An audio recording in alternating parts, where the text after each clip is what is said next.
Novel حصار بے نام۔ کیا مصیبت ہے، اب میں اپنی بیوی کے لیے ہی ترسنا پڑے گا۔ کیا فائدہ ایسی شادی کا جب اپنی ہی بیوی کو چھو نہ سکوں۔ وہ غصے سے بڑبڑایا اور نہ چاہتے ہوئے بھی خود کے جذبات کو کنٹرول کرتے ہوئے اپنا کمبل اٹھا کر صوفے پر جا لیٹا۔ اب کہیں جا کر اس کی آنکھ لگی تھی۔ کمرے کی مدھم لائٹ میں شاویز کا چہرہ غصے سے سرخ لگ رہا تھا۔ دوسری طرف بیڈ پر بیٹھی عنایا کے آنسو تھمنے کا نام نہیں لے رہے تھے۔ وہ گھٹنوں میں سر دبائے سسک رہی تھی۔ وہ نہیں جانتی تھی کہ شاویز کے صوفے پر لیٹنے کے ٹھیک 10 منٹ بعد کیا ہونے والا ہے۔ اچانک کمرے کا لاک لگا ہوا بھاری لکڑی کا دروازہ باہر سے کسی نے انتہائی خاموشی سے کھولا۔ عنایا نے چونک کر اوپر دیکھا۔ خوف کے مارے اس کی سانس حلق میں اٹک گئی۔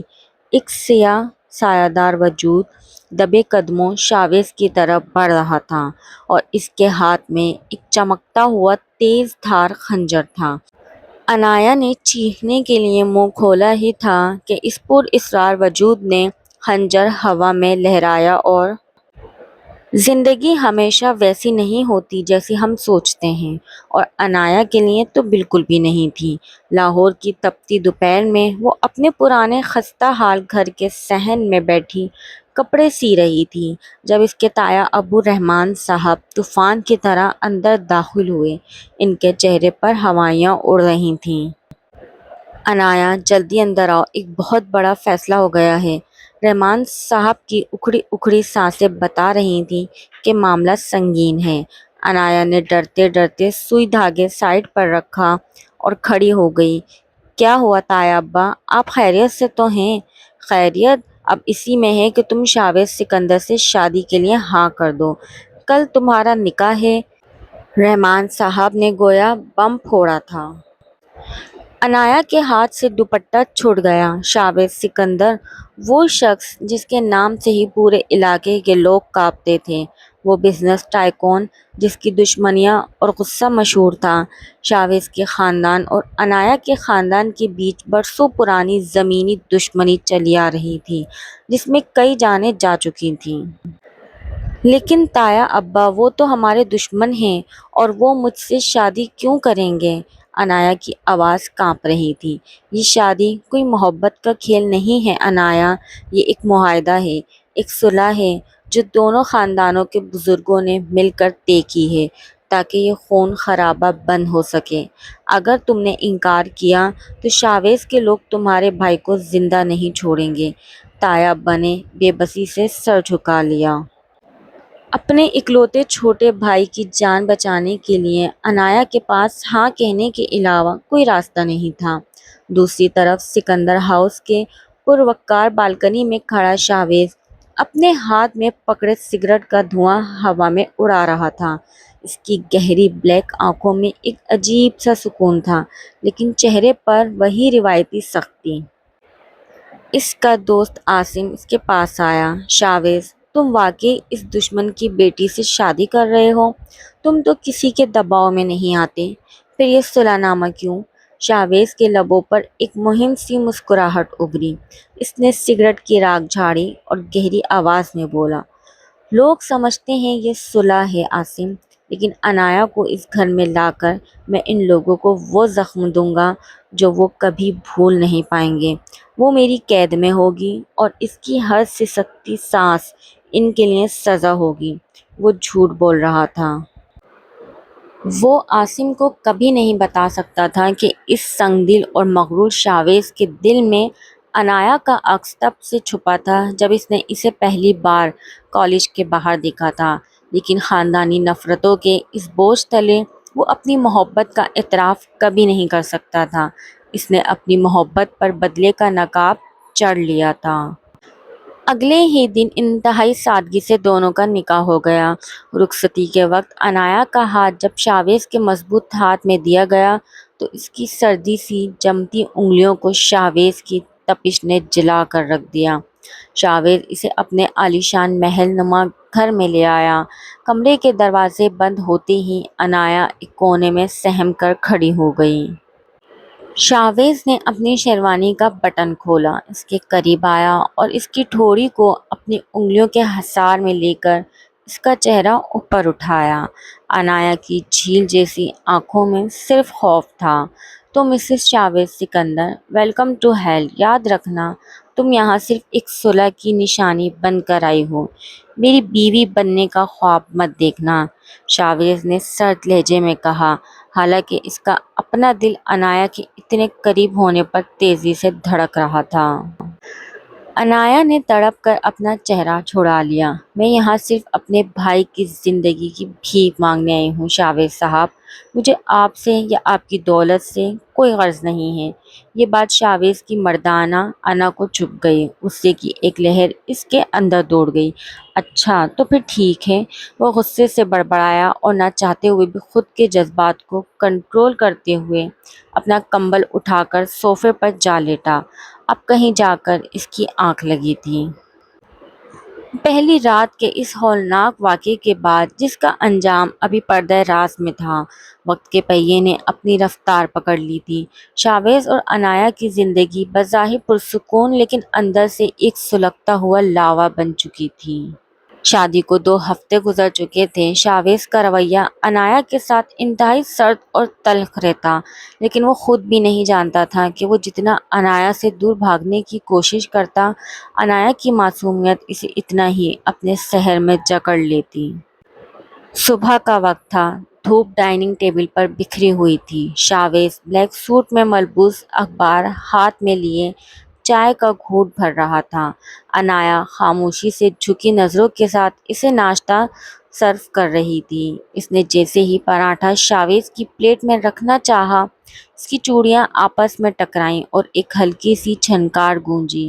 شاویز نے اخبار کے پیچھے سے نظریں ہٹا کر انایا کے زرد پڑتے چہرے کو دیکھا۔ اس کی آنکھوں کے گرد سیاہ حلقے بتا رہے تھے کہ وہ کئی راتوں سے سوئی نہیں تھی۔ یہ شکل ایسی کیوں بنا رکھی ہے تم نے؟ شاویز نے سرد اور پاٹدار آواز میں پوچھا۔ تمہیں اس گھر میں کس چیز کی کمی ہے، یا اپنے میکے والوں کی یاد ستا رہی ہے؟ انایا کے ہاتھ کانپ گئے۔ اس نے پلیٹ میز پر رکھی اور دھیمی آواز میں بولی، میں ٹھیک ہوں شاویز صاحب، مجھے کسی چیز کی کمی نہیں ہے۔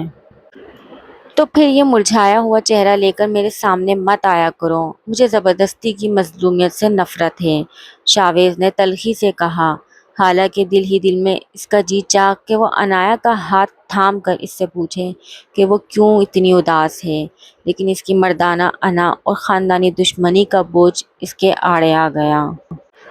وہ اٹھا، اپنا بریف کیس اٹھایا اور بنا ناشتہ ختم کیے باہر نکل گیا۔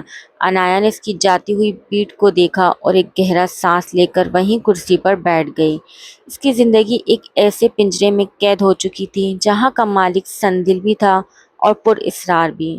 شام کو شاویز جب بزنس میٹنگ سے فارغ ہو کر واپس لوٹا تو لاؤنج میں اس کا کزن دانیال بیٹھا ہوا تھا۔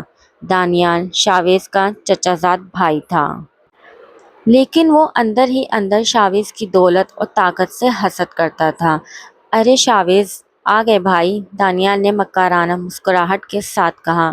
میں تو بس بھابھی سے ملنے آیا تھا، ویسے ماننا پڑے گا تمہاری پسند لاجواب ہے، دشمن کی بیٹی ہے تو کیا ہوا، ہے بہت خوبصورت۔ دانیال کے لہجے کی چمک اور اس کی باتوں نے شاویز کے اندر جیسے آگ لگا دی۔ شاویز کی مٹھیاں بھیج گئیں اور اس کی آنکھیں غصے سے لال ہو گئیں۔ دانیال، تم یہاں کس سلسلے میں آئے ہو؟ شاویز کی آواز میں غراہٹ تھی، اور آئندہ میری بیوی کے بارے میں بات کرتے ہوئے اپنے الفاظ کا چناؤ دھیان سے کرنا۔ ارے غصہ کیوں کرتے ہو یار، میں تو بس مروت میں ملنے آیا تھا، دانیال نے صوفے سے اٹھتے ہوئے کہا، لیکن جاتے جاتے وہ شاویز کے کان کے پاس جھکا اور دھیمی آواز میں بولا، ویسے شاویز، تمہاری معصوم بیوی جتنی سیدھی دکھتی ہے اتنی ہے نہیں، میں نے سنا ہے شادی سے پہلے اس کے تایا کسی اور جگہ اس کی بات پکی کر رہے تھے۔ کہیں ایسا نہ ہو کہ صلح کے نام پر تمہارے ساتھ کوئی کھیل کھیلا جا رہا ہو۔ دانیال تو اپنی زہر آلود بات کہہ کر چلا گیا، لیکن شاویز کے دماغ میں شک کا ایک ایسا بیچ بو گیا جس نے اسے اندر تک ہلا کر رکھ دیا۔ رات کے 12 بج رہے تھے۔ شاویز بیڈ روم میں داخل ہوا تو انایا وہاں موجود نہیں تھی۔ وہ بالکنی میں کھڑی آسمان کی طرف دیکھ رہی تھی اور اس کے ہاتھ میں اس کا موبائل فون تھا جس پر وہ کسی کا میسج پڑھ رہی تھی۔ شاویز دبے قدموں سے اس کے پیچھے آیا۔ جیسے ہی انایا نے مڑ کر دیکھا، شاویز کو اپنے سامنے پا کر وہ بری طرح ہڑبڑا گئی اور اس نے فون جلدی سے اپنے دوپٹے کے پیچھے چھپا لیا۔ انایا کا یہ خوف اور فون چھپانے کی یہ لجاجت دیکھ کر شاویز کو دانیال کی باتیں یاد آ گئیں اور اس کا ضبط جواب دے گیا۔ اس نے جھٹکے سے انایا کا بازو پکڑا اور اسے اپنی طرف کھینچا۔ کون تھا فون پر اور یہ فون مجھ سے کیوں چھپا رہی ہو تم؟ کوئی نہیں ہے شاویز صاحب، پلیز میرا بازو چھوڑیں، مجھے درد ہو رہا ہے۔ انایا کی آنکھوں میں آنسو آ گئے۔ سچ سچ بتاؤ انایا، کیا دانیال ٹھیک کہہ رہا تھا؟ کیا اس شادی سے پہلے تمہاری زندگی میں کوئی اور تھا یا تم اب بھی اس سے رابطے میں ہو؟ شاویز کا غصہ 7ویں آسمان پر تھا۔ انایا نے حیرت اور دکھ سے شاویز کو دیکھا۔ وہ سوچ بھی نہیں سکتی تھی کہ شاویز اس کے کردار پر ایسا شک کرے گا۔ وہ نہیں جانتی تھی کہ شاویز کا یہ شک دراصل اس کی شدید محبت اور انایا کو کھو دینے کے خوف کا نتیجہ تھا، جو غصے کی شکل میں باہر آ رہا تھا۔ آپ میرے بارے میں ایسا سوچ بھی کیسے سکتے ہیں؟ انایا نے تڑپ کر اپنا بازو چھڑایا۔ میں نے تو اپنے بھائی کی جان کے لیے اپنی پوری زندگی آپ کے نام کر دی اور آپ مجھ پر یہ الزام لگا رہے ہیں؟ اگر تم سچی ہو تو یہ فون میرے حوالے کرو۔ شاویز نے ہاتھ آگے بڑھایا۔ انایا نے پیچھے ہٹتے ہوئے نفی میں سر ہلایا۔ نہیں، میں یہ فون آپ کو نہیں دوں گی۔ انایا کا انکار شاویز کے لیے اس کے شک کی تصدیق بن گیا۔ وہ غصے سے پاگل ہو گیا اور بنا کچھ کہے کمرے سے باہر نکل گیا اور گاڑی سٹارٹ کر کے رات کے اندھیرے میں کہیں غائب ہو گیا۔ انایا وہیں فرش پر بیٹھ کر پھوٹ پھوٹ کر رو دی۔ وہ شاویز کو فون کیسے دکھاتی؟ اس فون پر کسی اور کا نہیں بلکہ اس کے کزن دانیال کا میسج تھا، جو اسے بلیک میل کر رہا تھا کہ اگر تم نے شاویز کو میرے بارے میں کچھ بھی بتایا تو میں شاویز کو جان سے مار دوں گا۔ انایا اپنے شوہر کو بچانے کے لیے خود گناہ گار بن رہی تھی اور شاویز اسے اپنا سب سے بڑا دشمن سمجھ بیٹھا تھا۔ غلط فہمیوں کا یہ جال اب ان دونوں کو بری طرح جکڑ رہا تھا۔ شاویز رات بھر باہر رہنے کے بعد جب اگلی صبح واپس لوٹا تو اس کی آنکھیں رات بھر جاگنے اور غصے کی وجہ سے سرخ ہو رہی تھیں۔ وہ سیدھا اپنے کمرے میں گیا جہاں انایا صوفے پر سر ٹکائے اداس بیٹھی تھی۔ شاویز نے اس کی طرف ایک سرد نظر ڈالی اور بنا کوئی بات کیے اپنی الماری سے کپڑے نکال کر واش روم چلا گیا۔ ان کے درمیان خاموشی کی ایک ایسی دیوار کھڑی ہو چکی تھی جسے گرانا اب کسی کے بس میں نہیں لگ رہا تھا۔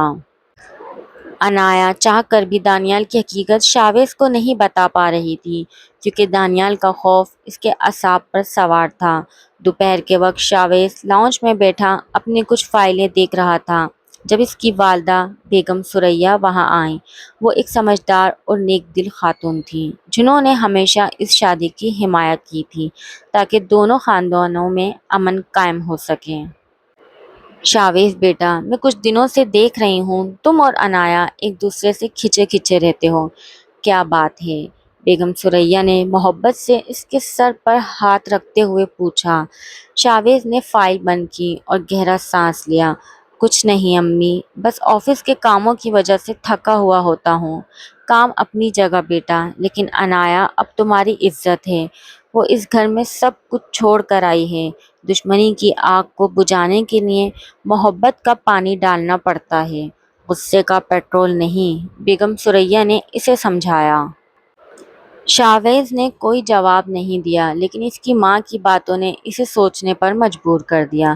اس نے فیصلہ کیا کہ وہ انایا کو ایک اور موقع دے گا۔ شاید وہ رات غصے میں کچھ زیادہ ہی بول گیا تھا۔ شام کو جب شاویز اپنے کمرے میں گیا تو اس نے دیکھا کہ انایا بالکنی میں کھڑی رو رہی تھی۔ اس کا دل پگھلنے لگا۔ وہ خاموشی سے اس کے پیچھے جا کر کھڑا ہو گیا۔ انایا، شاویز نے پہلی بار اتنے دھیمے لہجے میں پکارا۔ انایا نے چونک کر پیچھے دیکھا اور جلدی سے اپنے آنسو صاف کیے۔ جی شاویز صاحب، اگر اگر تم چاہو تو ہم آج رات باہر ڈنر پر چل سکتے ہیں، شاویز نے اپنی انا کو ایک طرف رکھتے ہوئے کہا۔ یہ اس کی طرف سے دوستی کا ہاتھ تھا۔ انایا کی آنکھوں میں ایک پل کے لیے چمک ابھری، لیکن اگلے ہی لمحے اس کے موبائل پر ایک اور میسج کی ٹون گونجی۔ شاویز کی نظر سیدھی اس کے ہاتھ میں پکڑے فون پر گئی۔ انایا کا چہرہ خوف سے سفید پڑ گیا۔ اس نے کانپتے ہاتھوں سے میسج کھولا جس میں لکھا تھا، اگر تم آج رات شاویز کے ساتھ باہر گئیں تو شاویز کی گاڑی کا ایکسیڈنٹ ہونا طے ہے، فیصلہ تمہارا ہے۔ یہ دانیال کا میسج تھا۔ انایا کا سانس رکنے لگا۔ وہ جانتی تھی کہ دانیال ایک اسٹریٹ کرمنل کی طرح کچھ بھی کر سکتا ہے۔ شاویز کی جان بچانے کے لیے اسے ایک بار پھر اپنی محبت کی قربانی دینی تھی۔ نہیں، میں نہیں جانا چاہتی، انایا نے فون کو اپنے پیچھے چھپاتے ہوئے سرد لہجے میں کہا۔ شاویز کا چہرہ یکدم سخت ہو گیا۔ اس کی نرمی ایک بار پھر غصے میں بدل گئی۔ کیوں نہیں جانا چاہتی تم؟ کیا پھر اس کا میسج آیا ہے؟ پلیز شاویز صاحب، مجھ سے کوئی سوال مت کریں، بس میں آپ کے ساتھ کہیں نہیں جانا چاہتی، مجھے آپ سے نفرت ہے۔ انایا نے اپنے دل پر ہاتھ رکھ کر جھوٹ بولا تاکہ شاویز اس سے دور رہے اور محفوظ رہے۔ نفرت؟ شاویز نے تلخی سے ہنستے ہوئے اس کا جھٹکے سے ہاتھ پکڑا۔ تمہیں مجھ سے نفرت ہے یا اپنے اس یار سے محبت ہے جس کے لیے تم رات دن اس فون کو چھپاتی پھرتی ہو؟ شاویز صاحب، خدا کے لیے ایسا مت کہیں، انایا نے روتے ہوئے کہا۔ اب بہت ہوا انایا، اگر تم میری محبت اور میری نرمی کی عزت نہیں کر سکتی تو اب میری نفرت کا سامنا کرنے کے لیے تیار ہو جاؤ۔ شاویز نے اس کا ہاتھ چھوڑا اور غصے سے پیر پٹکتا ہوا کمرے سے باہر نکل گیا۔ شاویز غصے میں نیچے ہال میں آیا تو وہاں دانیال پہلے سے موجود تھا، جو شاویز کے چہرے پر غصے کے تاثرات دیکھ کر اندر ہی اندر مسکرا رہا تھا۔ کیا ہوا شاویز بھائی، بھابھی سے پھر کوئی جھگڑا ہوا ہے؟ دانیال نے ہمدردی کا ناٹک کرتے ہوئے پوچھا۔ دانیال، مجھے اکیلا چھوڑ دو، میرا موڈ ٹھیک نہیں ہے، شاویز نے چبا چبا کر کہا۔ میں تو بس تمہارا بھلا چاہتا ہوں بھائی، تم جس لڑکی کے لیے اپنے خاندان سے لڑ رہے ہو وہ تمہاری پیٹھ میں چھرا گھونپ رہی ہے۔ میں نے خود دیکھا ہے کہ وہ رات گئے کسی سے چھپ چھپ کر فون پر باتیں کرتی ہے۔ دانیال نے ایک اور زہر لیلا تیر چلایا۔ شاویز نے دانیال کی طرف دیکھا۔ اس کا دماغ اب دانیال کی باتوں کو سچ ماننے لگا تھا، کیونکہ انایا کا رویہ بھی ویسا ہی پر اصرار تھا۔ غلط فہمیوں کا یہ تیسرا وجود اب ان دونوں کے پاکیزہ رشتے کو مکمل طور پر دیمک کی طرح چاٹ رہا تھا۔ انایا اوپر کمرے میں کھڑکی سے دانیال اور شاویز کی باتیں کرتے دیکھ رہی تھی اور سسکیاں لے رہی تھی۔ وہ شاویز کو کیسے بتاتی کہ جس انسان پر وہ بھروسہ کر رہا ہے وہی اس کا سب سے بڑا دشمن ہے۔ غلط فہمیوں کی دھن اب انہیں اتنی گہری ہو چکی تھی کہ شاویز کو انایا کی ہر سسکی جھوٹ اور اس کا ہر آنسو ایک اداکاری نظر آنے لگا تھا۔ دانیال کے زہریلے جملے شاویز کے دماغ پر مسلسل ہتھوڑے کی طرح بج رہے تھے۔ اگلے 2 دن شاویز نے انایا سے مکمل دوری اختیار کر لی۔ وہ رات کو دیر سے گھر آتا اور لاؤنج کے صوفے پر ہی سو جاتا، جبکہ انایا کمرے میں اکیلی اپنے ہی گناہی اور شاویز کی بے رخی پر آنسو بہاتی رہتی۔ تیسرے دن کی شام شاویز آفس سے جلدی لوٹ آیا۔ اس کے چہرے پر تھکن اور بیزاری کے گہرے اثرات تھے۔ وہ جیسے ہی لاؤنج میں پہنچا اسے انایا کے رونے کی آواز آئی۔ وہ کچن کے قریب کھڑی بیگم ثریا شاویز کی والدہ کے گلے رکھ کر رو رہی تھی۔ امی، میں بہت تھک گئی ہوں، شاویز صاحب مجھ پر اتنا بڑا الزام کیسے لگا سکتے ہیں؟ میں نے کبھی خواب میں بھی کسی اور کے بارے میں نہیں سوچا، انایا ہچکیاں لیتے ہوئے کہہ رہی تھی۔ بیگم ثریا اس کی پیٹھ تھپتھپا رہی تھی۔ میں جانتی ہوں میری بچی، تم بہت صبر والی ہو۔ شاویز کا غصہ عارضی ہے، وہ دل کا برا نہیں ہے، بس خاندانی دشمنی کا سایہ تم دونوں کے رشتے سے پڑ گیا ہے۔ تم ہمت مت ہارو۔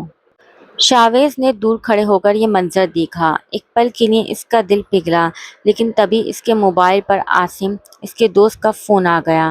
شاویز، تم کہاں ہو؟ جلدی آفس کے بیک ہائی وے پر آؤ، مجھے دانیال ملا ہے۔ وہ کسی لڑکے سے تمہاری بیوی کے بارے میں بات کر رہا تھا اور کہہ رہا تھا کہ وہ انایا کے میکے والوں سے مل کر تمہیں برباد کرنے کا پلان بنا رہا ہے۔ عاصم کی آواز میں تشویش تھی۔ یہ سنتے ہی شاویز کے اندر جیسے زلزلہ آ گیا۔ عاصم اس کا مخلص دوست تھا، وہ جھوٹ نہیں بول سکتا تھا۔ شاویز کو لگا کہ انایا امی کے سامنے صرف معصومیت کا ناٹک کر رہی ہے، جبکہ اصل کھیل کچھ اور ہے۔ وہ غصے سے پاؤں پٹکتا ہوا کچن میں داخل ہوا۔ انایا اور بیگم ثریا دونوں چونک کر پیچھے ہٹیں۔ امی، آپ اس لڑکی کے مکر و فریب میں مت آئیں، شاویز کی آواز ہال میں گونجی۔ شاویز، یہ کیا بدتمیزی ہے، اپنی بیوی سے ایسے بات کرتے ہیں؟ بیگم ثریا نے غصے سے کہا۔ بیوی؟ یہ میری بیوی نہیں، میرے دشمنوں کی چال ہے۔ شاویز نے انایا کی طرف انگلی اٹھائی، جس کی آنکھوں سے اب خوف اور دکھ کے آنسو بہہ رہے تھے۔ انایا، میں تمہارے اس روز روز کے ڈرامے سے تنگ آ چکا ہوں۔ اگر تمہیں مجھ سے اتنی ہی نفرت ہے اور تمہارا دل کہیں اور اڑ پھرتا ہے تو میں تمہیں اس قید سے آزاد کر دوں گا۔ آزاد کر دوں گا۔ ان الفاظ نے انایا کے دل پر خنجر کا کام کیا۔ کیا شاویز اسے طلاق دینے کا سوچ رہا تھا؟ شاویز صاحب، آپ بہت پچھتائیں گے، آپ سچ نہیں جانتے، انایا نے کانپتی آواز میں کہا۔ تو بتاؤ مجھے سچ، دکھاؤ مجھے اپنا فون، کیوں چھپاتی ہو اسے؟ شاویز نے چلایا۔ انایا خاموش ہو گئی۔ وہ سچ کیسے بتاتی؟ دانیال کی دھمکی اس کے ذہن میں گونج رہی تھی کہ اگر شاویز کو پتہ چلا تو دانیال اسے جان سے مار دے گا۔ شاویز کی زندگی کی قیمت پر وہ اپنی بے گناہی ثابت نہیں کرنا چاہتی تھی۔ اس کی یہ خاموشی شاویز کے لیے طلاق کے فیصلے پر آخری مہر بن گئی۔ ٹھیک ہے، اب ہماری راہیں جدا ہیں، میں بہت جلد تمہیں تمہاری آزادی دے دوں گا، شاویز نے سرد لہجے میں کہا اور وہاں سے مڑ گیا۔ رات کے 2 بج رہے تھے۔ پورا گھر اندھیرے اور موت جیسی خاموشی میں ڈوبا ہوا تھا۔ انایا اپنے کمرے میں فرش پر بیٹھی گھٹنوں میں سر دیے رو رہی تھی۔ اسی وقت اس کے فون پر دانیال کا ایک اور میسج چمکا۔ بہت اچھے، شاویز اب تم سے دور ہو رہا ہے، بس ایک آخری وار باقی ہے۔ کل رات شاویز کا اس دنیا میں آخری دن ہوگا اور الزام تمہارے میکے والوں پر آئے گا۔ میسج پڑھتے ہی انایا کے پیروں تلے سے زمین نکل گئی۔ دانیال کل رات شاویز کو مارنے والا تھا۔ اب خاموش رہنے کا وقت نہیں تھا، اسے شاویز کو ہر قیمت پر بچانا تھا، چاہے شاویز اس پر یقین کرے یا نہ کرے۔ وہ ہڑبڑا کر اٹھی اور شاویز کو ڈھونڈنے کے لیے کمرے سے باہر نکل آئی۔ طوفان سے پہلے کی یہ خاموشی اب ایک ہولناک رات کی طرف بڑھ رہی تھی، جہاں کہانی واپس اسی موڑ پر آنے والی تھی جہاں سے شروع ہوئی تھی۔ دانیال کے اس آخری اور ہولناک میسج نے انایا کے حواس سن کر دیے تھے۔ اب ڈرنے یا چھپنے کا وقت نہیں تھا۔ شاویز کی جان خطرے میں تھی اور انایا اسے کسی بھی قیمت پر کھونا نہیں چاہتی تھی۔ وہ بھاگتی ہوئی نیچے لاؤنج میں آئی، جہاں شاویز اندھیرے میں صوفے پر بیٹھا اپنے سر کو دونوں ہاتھوں میں جکڑے ہوئے تھا۔ اس کا پورا وجود اس وقت ایک جلتا ہوا مکان لگ رہا تھا، جہاں محبت اور نفرت کی جنگ چل رہی تھی۔ شاویز صاحب، میری بات سنیں، خدا کے لیے میری بات سنیں۔ انایا نے اس کے سامنے گھٹنوں کے بل بیٹھتے ہوئے اس کا ہاتھ تھامنا چاہا۔ شاویز نے جھٹکے سے اپنا ہاتھ پیچھے کھینچا۔ اس کی آنکھوں میں شدید بیزاری تھی۔ اب کیا باقی رہ گیا ہے انایا؟ میں نے کہہ دیا نا کہ میں تمہیں طلاق دے رہا ہوں، تمہیں تمہاری آزادی مل جائے گی۔ اب میرے سامنے کیوں آئی ہو؟ مجھے نہیں چاہیے آزادی، مجھے طلاق نہیں چاہیے۔ شاویز صاحب، آپ کی جان خطرے میں ہے، وہ آپ کو مارنا چاہتا ہے۔ انایا نے روتے ہوئے سچ اگلنا شروع کیا۔ کون مارنا چاہتا ہے؟ تمہارا وہ پوشیدہ یار یا تمہارے میکے والے؟ شاویز نے تلخی سے ہنستے ہوئے پوچھا۔ نہیں، آپ کا اپنا کزن دانیال۔ انایا کی زبان سے یہ نام سن کر شاویز ایک پل کے لیے ٹھٹک گیا، لیکن اگلے ہی لمحے دانیال کی مکرانہ باتیں اس کے دماغ میں گونجی۔ دانیال، تم اب اپنی بے گناہی ثابت کرنے کے لیے میرے بھائی پر الزام لگا رہی ہو، وہ دانیال جو مجھے تمہارے خلاف آگاہ کر رہا تھا۔ انایا، جھوٹ کی بھی ایک حد ہوتی ہے۔ شاویز غصے سے کھڑا ہو گیا۔ میں جھوٹ نہیں بول رہی ہوں شاویز صاحب، یہ دیکھیے اس کا میسج۔ وہ مجھے روز بلیک میل کرتا تھا کہ اگر میں نے آپ کو کچھ بتایا تو وہ آپ کو مار دے گا اور الزام میرے بھائی پر لگا دے گا، اس لیے میں فون چھپاتی تھی۔ انایا نے روتے ہوئے اپنا فون شاویز کے آگے بڑھا دیا۔ شاویز نے غصے میں فون ہاتھ سے جھٹک دیا۔ فون فرش پر گرا اور اس کی اسکرین چکنا چور ہو گئی، جس کے ساتھ ہی دانیال کے بھیجے گئے وہ تمام میسج ہمیشہ کے لیے بند ہو گئے، جنہیں دیکھ کر شاویز کو یقین آ سکتا تھا۔ بس بہت ہوا انایا، اب میں تمہارا ایک لفظ بھی نہیں سنوں گا، کل صبح تم اس گھر سے چلی جاؤ گی، شاویز نے آخری فیصلہ سناتے ہوئے سرد لہجے میں کہا۔ انایا ٹوٹے ہوئے فون اور شاویز کے سنگ دل چہرے کو دیکھ کر وہیں فرش پر بیٹھ گئی۔ طوفان سے پہلے کی یہ آخری خاموشی اب اپنی آخری حدوں کو چھو رہی تھی۔ دونوں کے درمیان ایک جذباتی الوداعی منظر بن چکا تھا، جہاں دونوں ایک دوسرے سے شدید محبت کے باوجود نفرت کی آگ میں جل رہے تھے۔ آخر کار وہ خونی رات آ ہی گئی، وہی رات جس کا ذکر کہانی کے بالکل آغاز میں ہوا تھا۔ رات کے 2 بج رہے تھے، پورے گھر میں ایک ہولناک سکوت طاری تھا۔ شاویز غصے اور بے چینی کے عالم میں اپنے بیڈ روم میں داخل ہوا۔ کمرے کی مدھم لائٹ میں انایا بیڈ پر بیٹھی گھٹنوں میں سر دیے سسک رہی تھی۔ شاویز کا دل اس کی یہ حالت دیکھ کر تڑپ اٹھا، لیکن اس کی انا نے اسے آگے بڑھنے سے روک دیا۔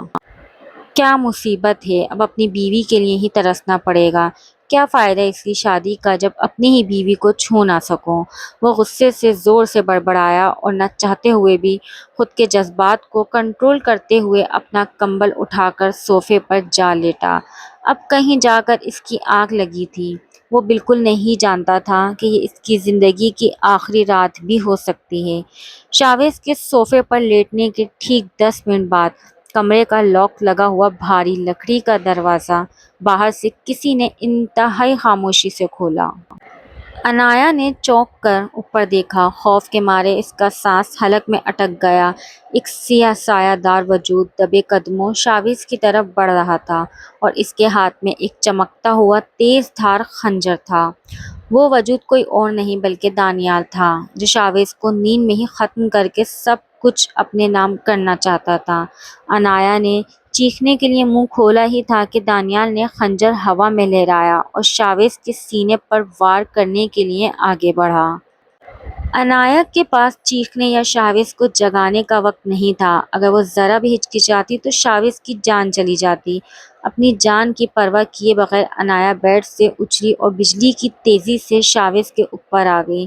شاویز صاحب، انایا کے حلق پھاڑ چیخ کمرے میں گونجی اور اسی لمحے دانیال کا خنجر پوری طاقت سے انایا کے شانے میں پیوست ہو گیا۔ خون کا ایک فوارہ ابل پڑا، جس کے چھرکے صوفے پر سوئے ہوئے شاویز کے چہرے پر بھی پڑے۔ انایا کی دردناک چیخ اور چہرے پر خون کی گرم جھلکوں نے شاویز کو ہڑبڑا کر اٹھنے پر مجبور کر دیا۔ اس نے جیسے ہی آنکھیں کھولی، سامنے کا منظر دیکھ کر اس کے پاؤں تلے سے زمین نکل گئی۔ انایا اس کے اوپر ڈھیر ہو رہی تھی۔ اس کا لباس خون سے سرخ تھا اور اس کے پیچھے خنجر ہاتھ میں لیے دانیال کھڑا تھا، جس کے چہرے پر ناکامی اور خوف کے تاثرات تھے۔ دانیال! شاویز کا غصہ اور جلال اپنی آخری حدوں کو چھو گیا۔ وہ ایک زخمی شیر کی طرح صوفے سے اٹھا۔ اس سے پہلے کہ دانیال دوبارہ وار کرتا، شاویز نے اس کا ہاتھ مروڑا اور خنجر دور پھینک کر دانیال کے چہرے پر یکے بعد دیگر کئی مکے دے مارے۔ شاویز اس وقت پاگل ہو چکا تھا۔ وہ دانیال کو جان سے مار دینا چاہتا تھا، لیکن تبھی نیچے سے سیکیورٹی گارڈز اور عاصم، جو شاویز کے کہنے پر دانیال پر نظر رکھے ہوئے تھا، کمرے میں داخل ہو گئے۔ شاویز، چھوڑو اسے، پولیس باہر کھڑی ہے۔ عاصم نے شاویز کو پیچھے کھینچا۔ گارڈز نے دانیال کو جکڑ لیا، جو اب خون تھوک رہا تھا، لیکن شاویز کا دھیان اب دانیال پر نہیں تھا۔ وہ گھٹنوں کے بل فرش پر گرا جہاں انایا نیم بے ہوشی کی حالت میں پڑی تھی۔ انایا، آنکھیں کھولو۔ انایا، تمہیں کچھ نہیں ہوگا، پلیز میری طرف دیکھو۔ شاویز نے کانپتے ہاتھوں سے انایا کا سر اپنی گود میں رکھا۔ اس کی وہ انا، وہ غصہ، وہ خاندانی دشمنی کا بوجھ سب اس خون کے دریا میں بہہ چکا تھا۔ اس کی آنکھوں سے زاروں قطار آنسو بہنے لگے۔ انایا نے بڑی مشکل سے اپنی بھاری پلکیں اٹھائیں اور شاویز کے آنسوؤں سے تر چہرے کو دیکھا۔ اس کے لبوں پر ایک بے بس لیکن پرسکون مسکراہٹ ابھری۔ شاویز، آپ محفوظ ہیں نا؟ انایا کی آواز بالکل دھیمی تھی۔ دیکھا، میں نے جھوٹ نہیں بولا تھا، دانیال ہی آپ کا دشمن تھا، میں تو بس آپ کو بچانا چاہتی تھی۔ مجھے پتہ چل گیا ہے انایا، میں اندھا تھا، میں گنہگار ہوں، مجھے معاف کر دو، خدا کے لیے اپنی آنکھیں بند مت کرنا۔ شاویز اسے اپنی باہوں میں بیچ لیا جیسے وہ اسے موت کے منہ سے چھین لینا چاہتا ہو۔ مجھے طلاق مت دینا شاویز، میں آپ سے بہت محبت کرتی ہوں۔ یہ کہتے ہی انایا کی گردن ایک طرف ڈھلک گئی اور اس نے اپنی آنکھیں بند کر لیں۔ انایا! شاویز کی چیخ سے پورا سکندر ہاؤس لرز اٹھا۔ زندگی ایک بار پھر اپنے راستے پر لوٹ آئی تھی، لیکن اس بار حالات بدل چکے تھے۔ دانیال جیل کی سلاخوں کے پیچھے اپنے انجام کو پہنچ چکا تھا اور شاویز انایا کے میکے والوں سے تمام خاندانی دشمنی ختم کر کے ان کے بھائی کو اپنے بزنس میں پارٹنرز بنا لیا تھا۔ سکندر ہاؤس کی اس بالکنی میں جہاں کبھی شاویز نفرت کا دھواں اڑاتا تھا، آج وہاں کا منظر بالکل مختلف تھا۔ انایا ہلکے گلابی رنگ کے لباس میں ملبوس اپنے شانے پر ہلکا سا بینڈیج باندھے چائے کے 2 کپ لیے کھڑی تھی۔ اب اس کے چہرے پر خوف کے حلقے نہیں بلکہ محبت کا نور تھا۔ شاویز پیچھے سے آیا اور انتہائی نرمی سے اپنے مضبوط ہاتھ انایا کے گرد پھیلائے، اسے اپنے حصار میں لے لیا۔ اس بار اس کے لمس میں کوئی سختی نہیں تھی، صرف اور صرف بے پناہ محبت اور عقیدت تھی۔ ابھی بھی درد ہوتا ہے؟ شاویز نے انایا کے شانے کے زخم کے قریب اپنے لب رکھتے ہوئے انتہائی دھیمی آواز میں پوچھا۔ انایا نے مڑ کر شاویز کی گہری آنکھوں میں دیکھا، جہاں اب اس کے لیے صرف محبت کا سمندر تھا۔ جب حصار اتنا مضبوط اور محبت اتنی سچی ہو شاویز، تو زخموں کے نشان بھی خوبصورت لگنے لگتے ہیں۔ شاویز نے مسکرا کر اس کی پیشانی پر اپنی محبت کی مہر ثبت کر دی اور اسے اپنے دل سے لگا لیا۔ وہ دل جو کبھی نفرت کا اسیر تھا، آج ہمیشہ کے لیے انایا کی محبت کے حصار بے نام میں قید ہو چکا تھا۔